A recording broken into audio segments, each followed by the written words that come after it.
Hi, my name's Rob Scott from UC Today, bringing you the latest news and conversation from the unified communications and collaboration space. So today I'm joined by RingCentral and Metrigy, and we're going to be exploring the top 5 UC success factors. So hold on tight, it's going to be a really insightful session. Welcome Amir and Irwin.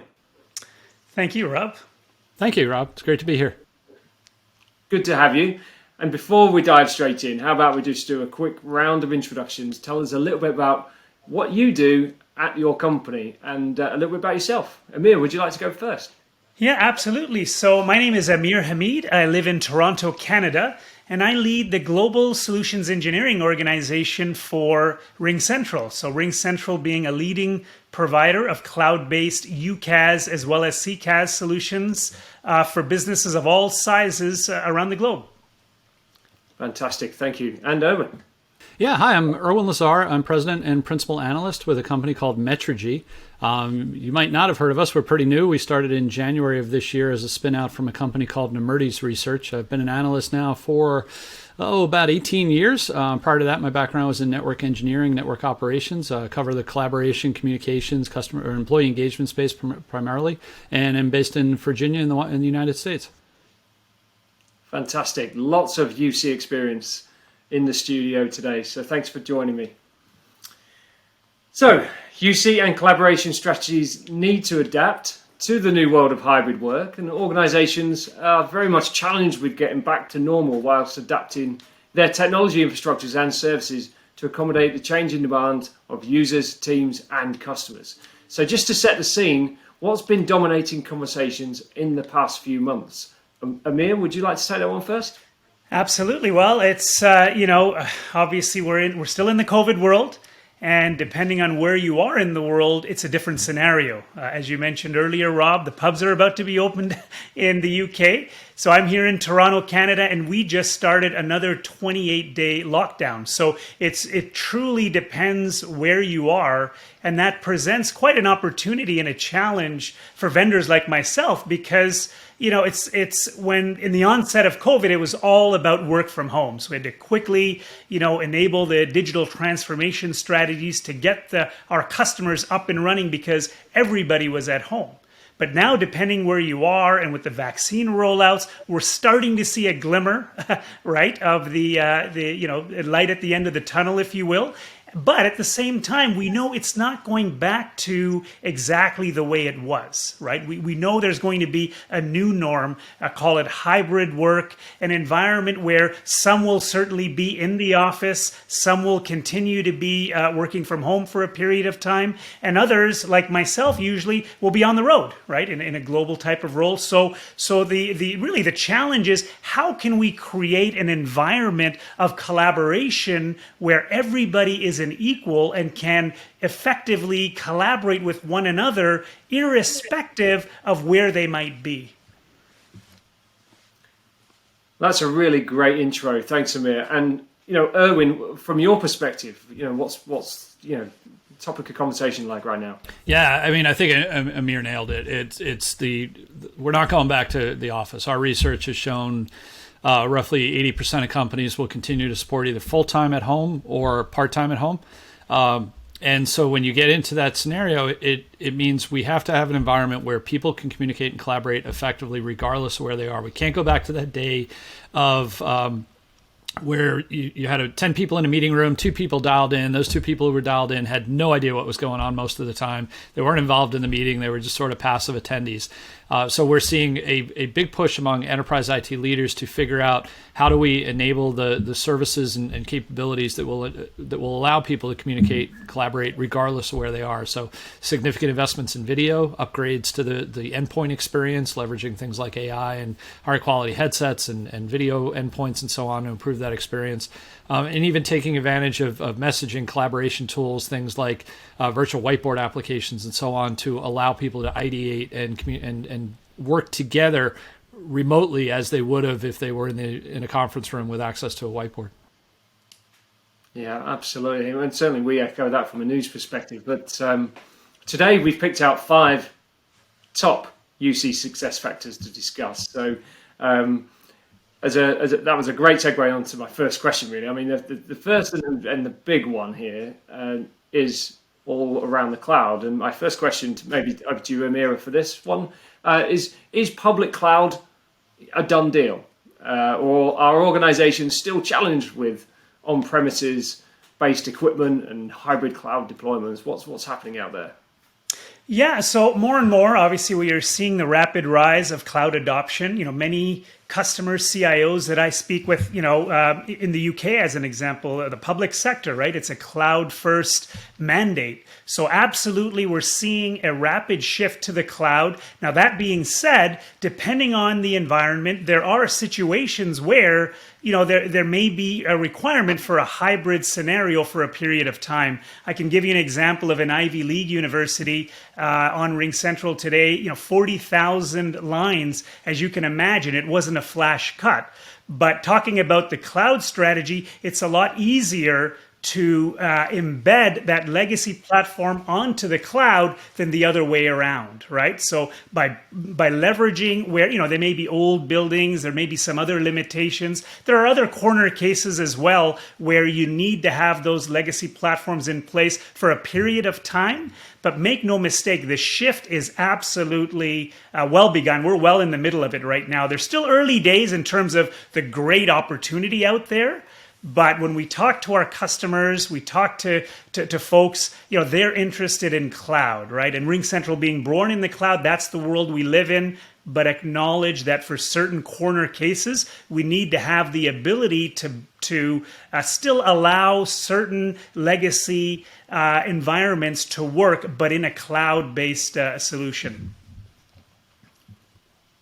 Thanks, Amir. And Irwin, what's it like from your perspective? Are organizations all just moving to the cloud, or, as Amir says, are some quite, stuck with that legacy?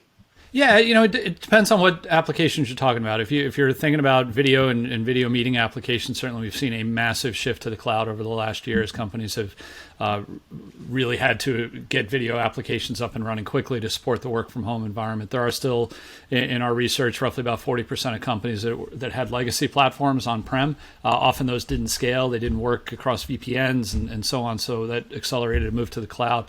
I think for us, the really exciting data point we published earlier this year in a global study of about 475 companies was that for the first time, more participants were using UCaaS than any other calling platform. UCaaS was up to about 47%.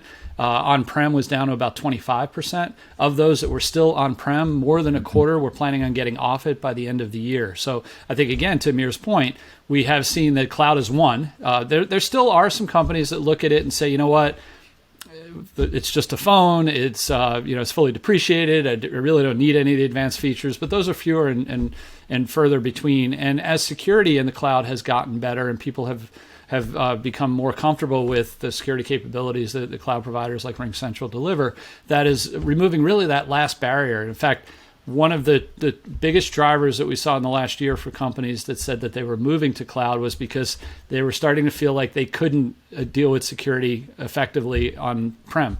So they didn't have the expertise, they didn't have the budget to make investments into security platforms and so on.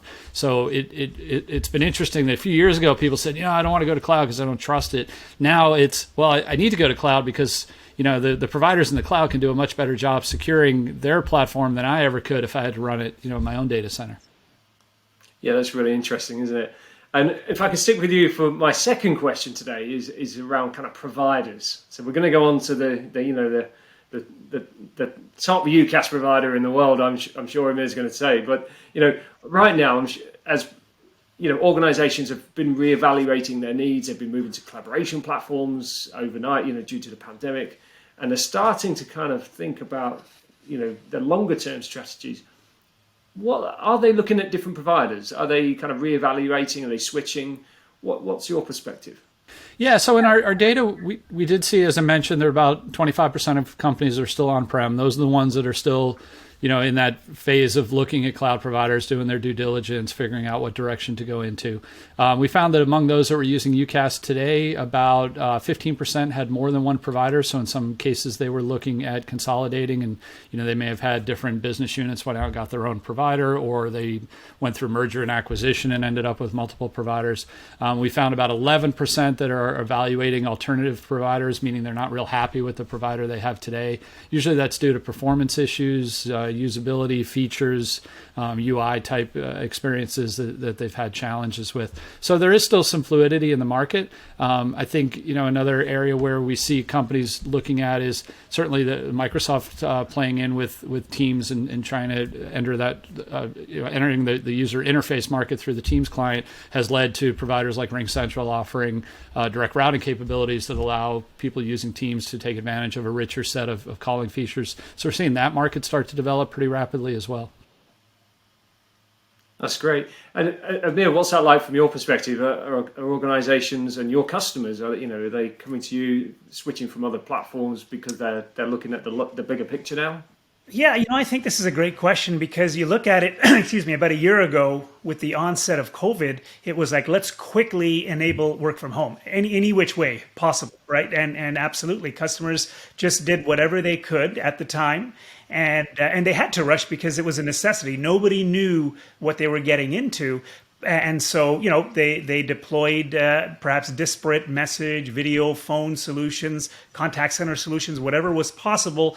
Now we're in an environment like, okay, now let's optimize, right? What is going to increase productivity, make people even more collaborative, ease of use, stickiness across the board. And that's the type of conversations that we're having now. So at RingCentral, we've got one app, right, that does message, video, phone. It can be used on a desktop, on any mobile device. We've got the video high definition, leveraging WebRTC. We've got the ability to transfer that video conference from your desktop to your mobile device and back, similar to in the legacy world people used to do back in my Avaya and other days, where we had an extension to cellular type of scenario. We're able to do it in a collaborative video conference. So we are absolutely seeing more conversations like that. You talked about Microsoft Teams, absolutely a strong number of daily active users there. So we've also gotten solutions where we can actually complement or enhance that experience, because not only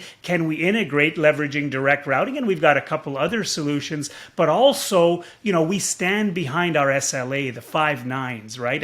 And more businesses now that they, when you're working from home quickly, it's like, okay, this is acceptable, and someone's going to switch to a cell phone, and they may have choppy Wi-Fi in certain parts of their home if they're not at the home office because the wife needed the home office. These things are kind of acceptable in the COVID environment, but as we see some people moving back to the office environment, again, it's about optimizing that experience. How do you optimize it? And that's where, again, we focus on the quality that we can deliver. We focus on the 5 nines reliability. So in that direct routing scenario, should Microsoft Teams be down at any given time, simple app.ringcentral.com. We can give you full message, full high definition video, as well as phone capabilities to keep business running in those scenarios.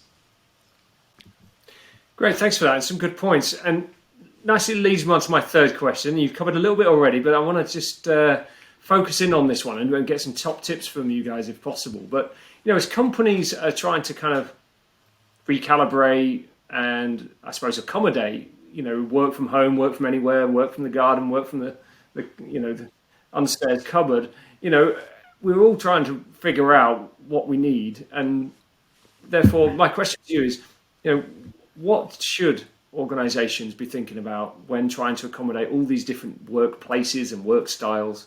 What would you say there, Amir? Well, I think it's the user adoption. That's key, right? So you've got to look at your user community, identify and recognize what does, by persona, what type of capabilities do they need? We're talking about UCaaS.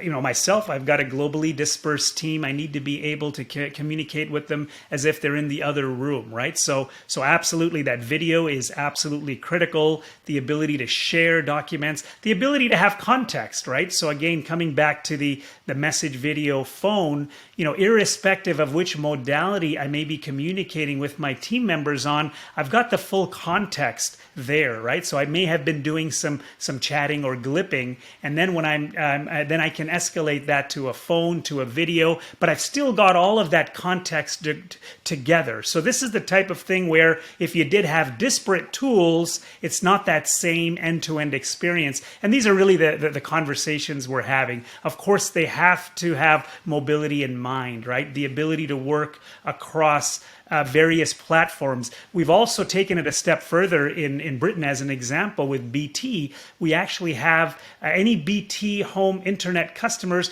have been optimized if they're on RingCentral, that their packets will be prioritized, again, focusing on that quality of experience, because irrespective of where we are in this new work from anywhere environment, we don't want to compromise that quality of the experience to enhance that productivity, make sure things work on a single click versus, hey, I think I'm on, are you there? Oh, are you on mute? Or, oh, sorry, it's not connected. So we want to eliminate all of this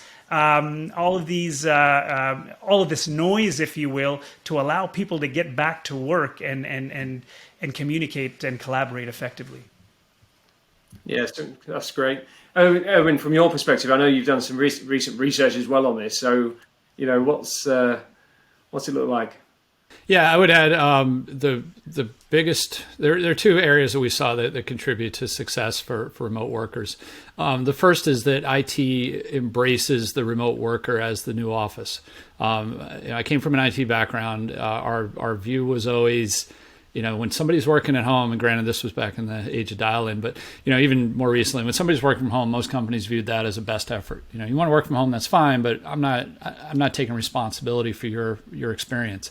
That has to change. So we found significant correlation in companies that were seeing the biggest ROI for their collaboration investments, the highest gains in productivity, were addressing that home office as the new office. And what I mean by that was they were supporting the workers with management capabilities that gave them insight into performance of voice and video applications.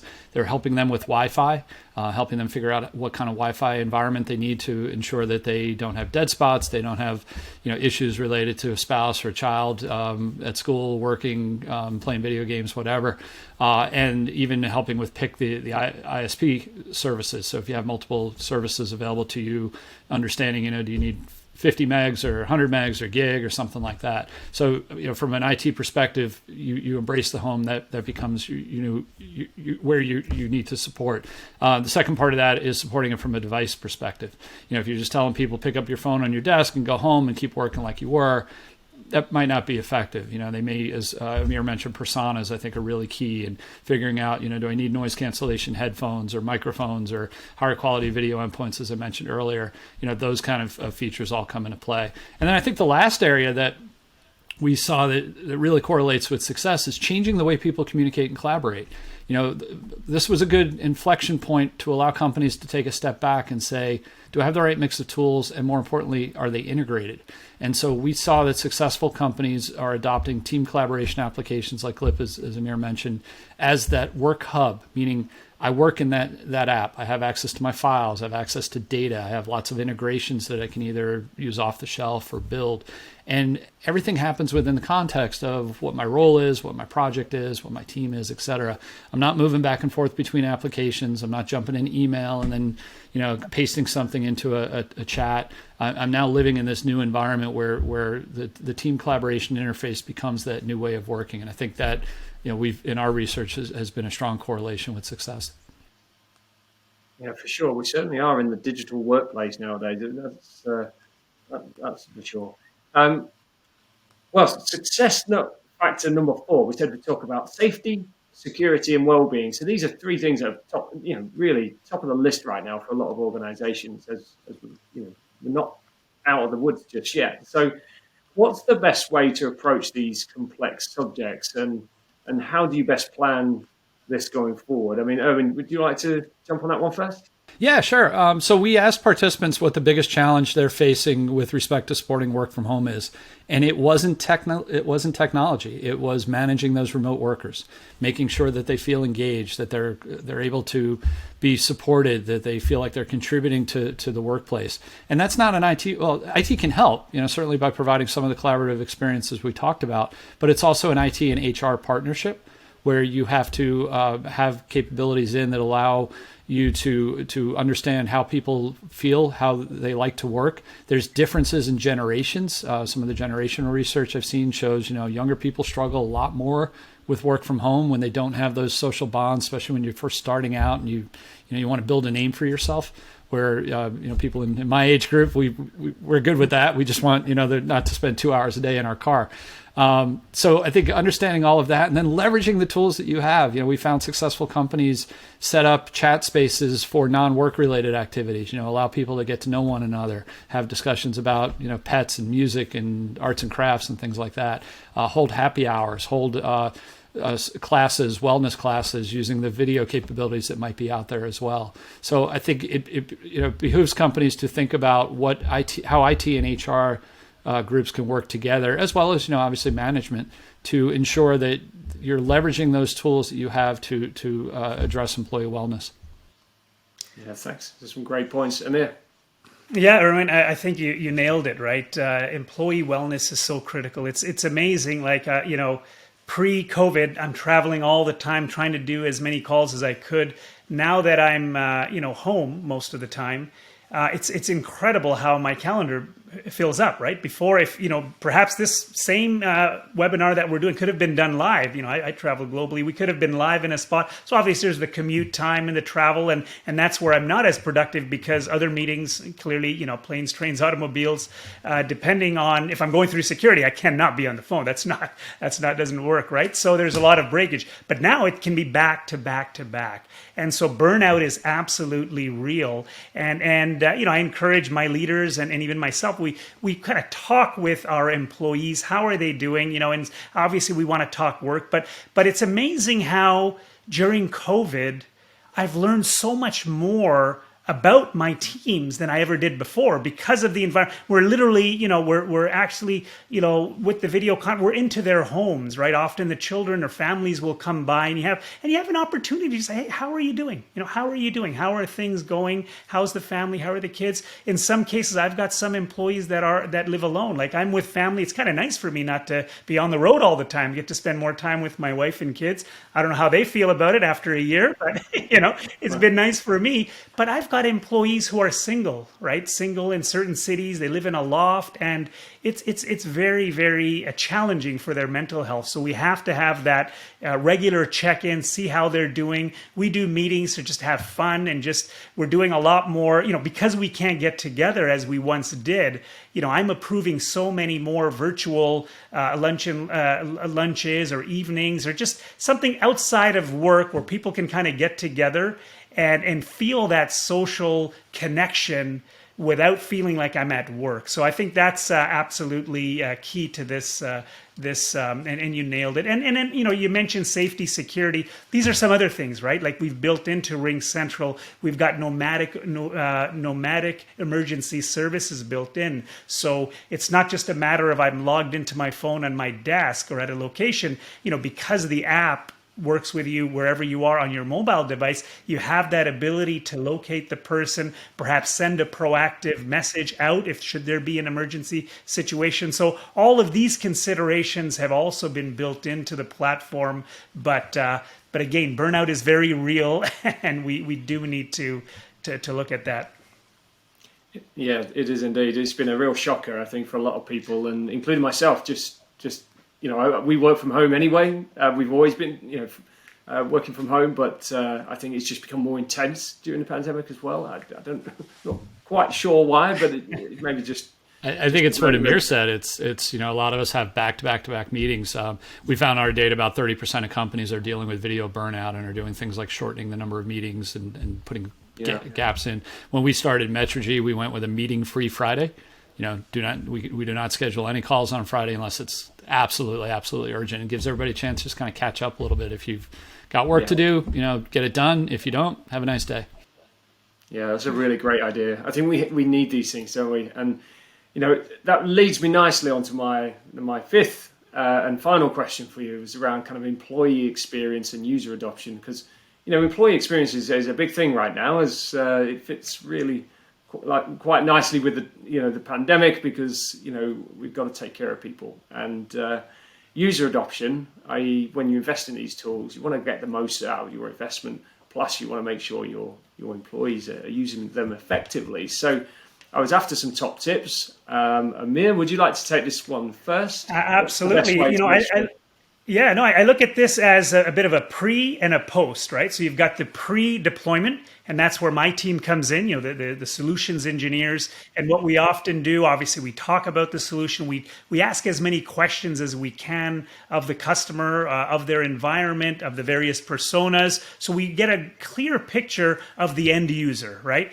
And then once we really understand what's happening and who's going to be using the various tools, we most often try to get a group together, right? A tiger team or a select group, and then we do a trial or a POC and leverage those users to get feedback from them, right? Because every business has a different culture, right? And it's important for us to understand, because the tools are very flexible and can be deployed in various ways, but we want to make sure that, to your point, we want to get that user adoption. So in the pre-scenario, we kind of get that group together, we roll out the tools, we get feedback from them. What did you like? What did you not like? Is there something perhaps in the rollout that we can be changed? And then equally important, as you implement, is that training, that user training, that adoption, making sure that, because obviously you're dealing with customers and you're dealing with individuals, various age groups who have got different,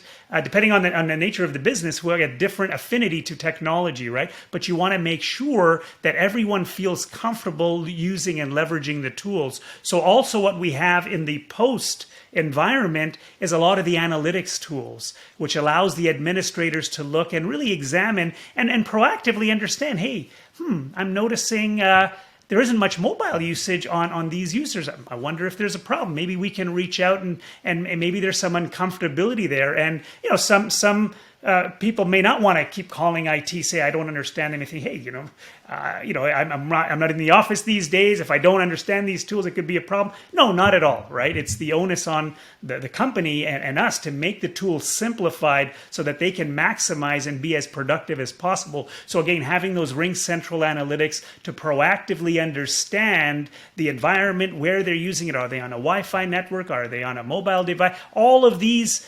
analytic tools are available so that the customers can truly understand where the adoption is going very well and where they need perhaps a little bit more training and understanding to make sure that they can maximize the benefits of shifting to the cloud.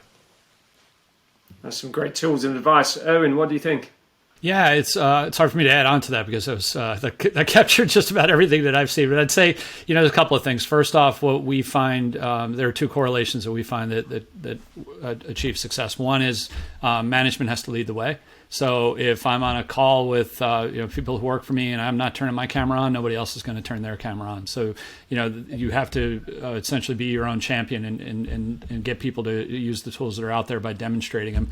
You can convince management of the value of using these tools through some of the data that we publish, the metrics that show that companies that are using team collaboration applications, that are using video, are seeing higher ROI, are seeing reduction in cost, higher sales close rates if you're using video with customers, as an example, higher productivity, less time looking for information, moving back and forth between applications. So I think that's all critical. I think identifying champions within your organization, folks that are the early adopters, the ones that really want to take advantage of new technology, that you can get them using it, get them to be evangelists. And then lastly, one of the issues I say, especially with the team collaboration environment, is teaching people how to use the tools that are there to manage interruptions. So if you're getting a notification every time somebody posts a message into your team space, you probably want to tinker with some of the notification capabilities to only maybe get notified when things are truly relevant to you, and helping people understand that, you know what, it's okay to block out 90 minutes to get some work done. Hit the do not disturb button. Use those kind of capabilities to be able to balance your work, the work you have to get done, with the communications that you may be required to be engaged in. Fantastic. Well, those are our top 5 UC success factors. I think they've been some great coverage there. So thank you so much, gents, and thanks for joining me. My pleasure, Irwin and Rob. I want to thank you for the opportunity. I really enjoyed it. Thank you. Same here. Thank you so much, Rob, and great to chat with all of you, Amir, as well. And that's it from us. If you've enjoyed today's session, please subscribe to UC Today News and give this video a quick share on social, as it's always appreciated. And if you're a UC fan and want to be part of the conversation, you can join us using the UC News hashtag on LinkedIn, Twitter, and Facebook. And our social links are in the description. So I'm Rob Scott from UC Today. Thanks for watching.